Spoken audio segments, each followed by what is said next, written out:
Lee yields back. I now go to Mr. Balderson for 5 minutes. Thank you, Mr. Chairman, and thank you both for being here today. Mr. Dorman, in your testimony, you note that the industry is looking at using brownfield, and we talked a little bit about that today, sites such as former coal plants to use existing infrastructure and workforce. Have you received applications for new nuclear plants at these types of sites? We have not to date. We're anticipating one in the next year.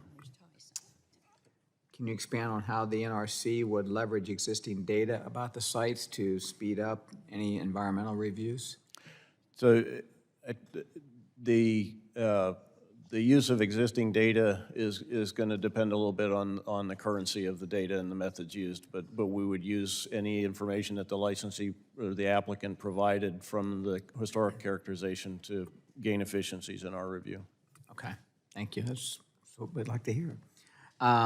In 2021, Mr. Dorman, again, I'm sorry, sir, NRC ceased rulemaking efforts related to commercial reprocessing, citing a lack of interest from the industry.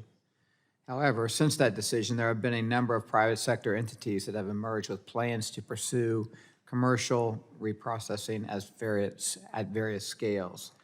Some of these companies have received substantial funding from DOE programs for RD&D.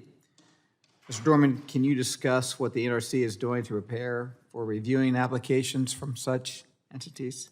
So, to my knowledge, we have one license plan for a company called Oklo to apply for a reprocessing facility. So we have begun what we call pre-application engagements with that licensee.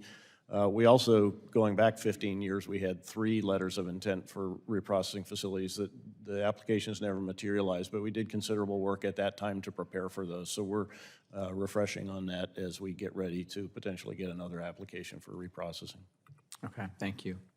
Mr. Dorman, again, sorry, Dr. Goff. I'd like to follow up on an issue that Chair Rogers raised earlier.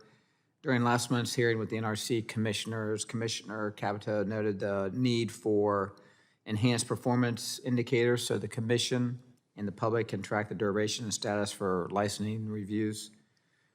On a slightly separate note, Mr. Dorman, I am curious how NRC measures staff performance today, and can you describe your performance indicators?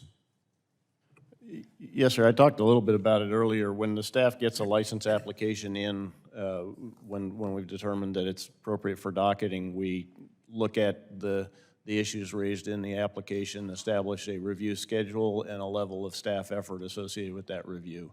And so I believe we communicate those to the applicant, and we track those internally to make sure we're meeting those. So I think one of the concerns that Commissioner Caputo raised is that may not be broadly visible to the public. I think we report out on those macroscopically, a roll-up of how we're meeting those in some of our reports to Congress. So there are, I think, part of the concern that I hear there is we could do better in public-facing indicators of performance in that regard. Okay, thank you very much. Mr. Chairman, I yield back.